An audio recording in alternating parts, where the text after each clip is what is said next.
पूरा नशे का जो पूरा एक व्यापार चल रहा है, उसमें सबसे ज़्यादा अगर कोई पिस रहा है तो महिला पिस रही है, चाहे वो अपने घर के अंदर हो या घर के बाहर हो, और चाहे समाज में हो, चाहे वो शराब पीती हो या न पीती हो। पी रही है तो उसके लिए भी गलत है, अगर वो नशा कर रही है तब भी उसके लिए गलत है, और यदि वो उस नशे से प्रभावित हो रही है वो उसके लिए और ज़्यादा प्रभावित कर रहा है पूरे हिंदुस्तान के अंदर। मैं इन मुद्दों को प्रमुख रूप से ले रही हूँ। और दूसरा जो मैं कहती हूँ महिलाओं का जो सबसे बड़ी दिक्कत इस समय समाज के अंदर है, उसका आर्थिकी के साथ न जुड़ना।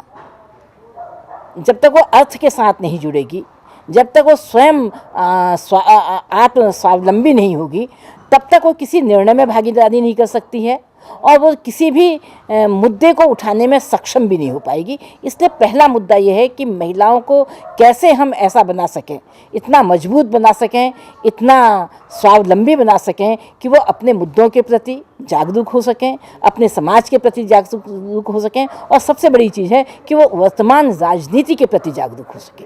जब तक पूरे हिंदुस्तान की महिलाएं अपने इन चीज़ों के प्रति जागरूक नहीं हो पाएंगी, अपने प्रति जागरूक नहीं हो पाएंगी, तब तक वो समाज के लिए भी जागरूक नहीं हो पाएंगी। तो मैं इनको इस तरह के मुद्दों के साथ देखती हूँ, और जिस दिन वो इन मुद्दों के प्रति गंभीर हो जाएंगी तो मेरे ख्याल से पूरे हमारे महिला समाज में बलात्कार पूरे समाज में कम हो जाएगा। हमारे वहाँ महिलाएं आर्थिक रूप से सक्षम हो जाएंगी तो उस दिन उनका पारिवारिक जो उनके साथ हिंसा बढ़ती चली जा रही है वो घट जाएगी, क्योंकि महिला हिंसा सबसे ज़्यादा इस समय समाज में हो रही है। तो वो महिला हिंसा ख़त्म हो जाएगी, उसके साथ जहाँ वो स्वावलंबी हो जाएगी, वो हर तरह के निर्णय लेने में सक्षम हो जाएगी। तो मुझे लगता है, और इन सारी चीज़ों के लिए ज़रूरी है कि महिलाओं को राजनीतिक रूप से जागरूक होना। इस बात को मैं बहुत प्रमुखता से कहना चाहूँगी, क्योंकि मैं इस बात को कहती हूँ कि जब, और ये तभी संभव होगा जब एक बड़े महिला आंदोलन की आज बहुत सशक्त ज़रूरत है। जब तक ये महिला आंदोलन खड़ा नहीं होगा तब तक महिलाएं वास्तव में सशक्त नहीं हो सकती हैं। वो किसी राजनीतिक निर्णय को भी नहीं ले पाएंगी, सामाजिक निर्णय को नहीं ले पाएंगे, और जिस दिन वो सामाजिक और राजनीतिक निर्णय ले लेंगी उस दिन वो स्वावलंबी भी स्वयं हो जाएंगी। ये मेरा मानना है।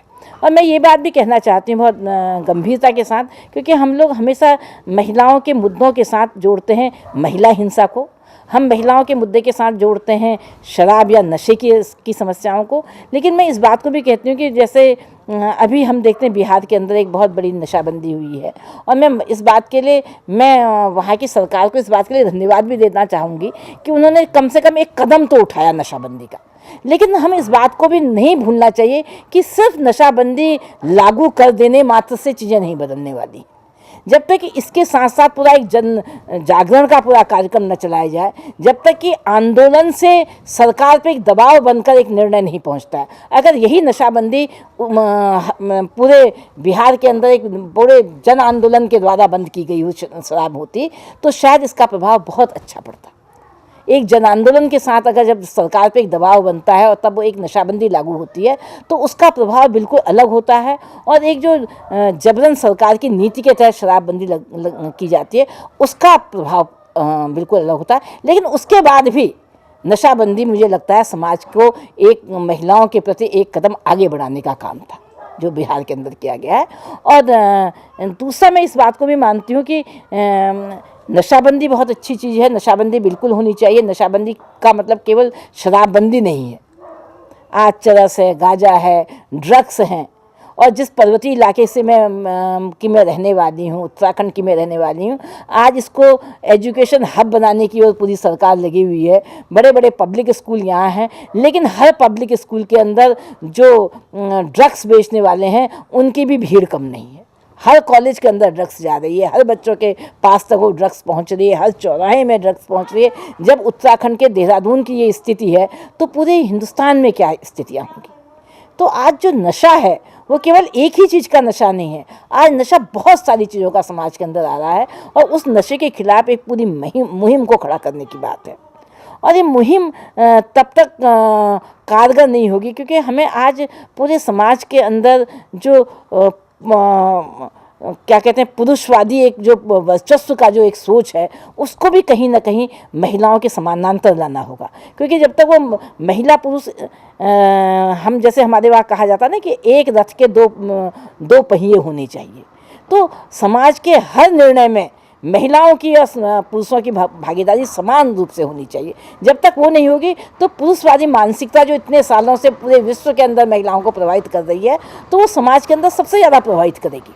ऐसा नहीं है कि और इसीलिए हम लोग लगातार पुरुषवादी मानसिकता का विरोध भी करते रहे हैं। और वो पुरुषवादी मानसिकता जरूरी नहीं है पुरुष की हो, मगर वो उस महिला की भी हो सकती है पुरुषवादी मानसिकता, कि किसी चीज़ पे कब्जा करने की जो मानसिकता होती है, किसी पे हुकूमत चलाने की जो मानसिकता होती है, किसी पे तानाशाही चलाने की जो मानसिकता है, उस मानसिकता का भी हम हमेशा विरोध करते हैं समाज के अंदर।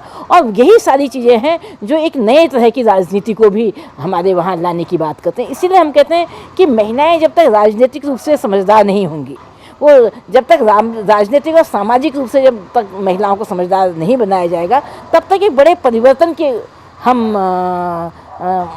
इच्छा नहीं रख सकते हैं। एक बड़े परिवर्तन की संभावनाएं हमें समाज के अंदर नहीं दिखती हैं। और इस समय वास्तव में समाज में एक बहुत बड़े परिवर्तन की आवश्यकता है। आप किसी भी क्षेत्र में उठा के देखें, क्योंकि हम युवाओं को क्या दे रहे हैं।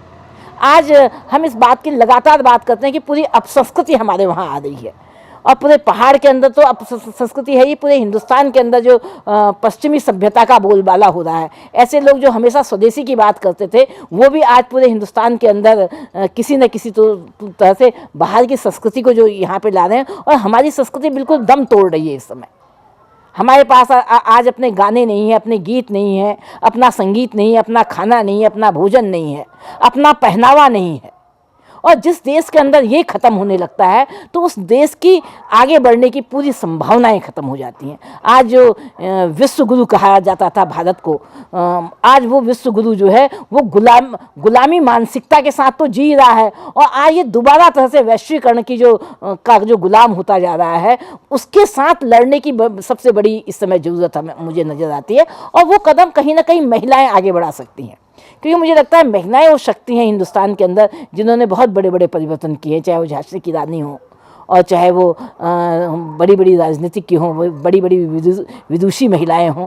तो ऐसे तमाम लोग हैं हमारे हिंदुस्तान के अंदर, आज भी ऐसी महिलाएं हैं जिनको उदाहरण दिया जा सकता है, जिनका पूरे विश्व स्तर पे भी और हिंदुस्तान के स्तर पे भी, और जिस राज्य के मैं रह रही हूँ उत्तराखंड के अंदर, उनके अंदर भी।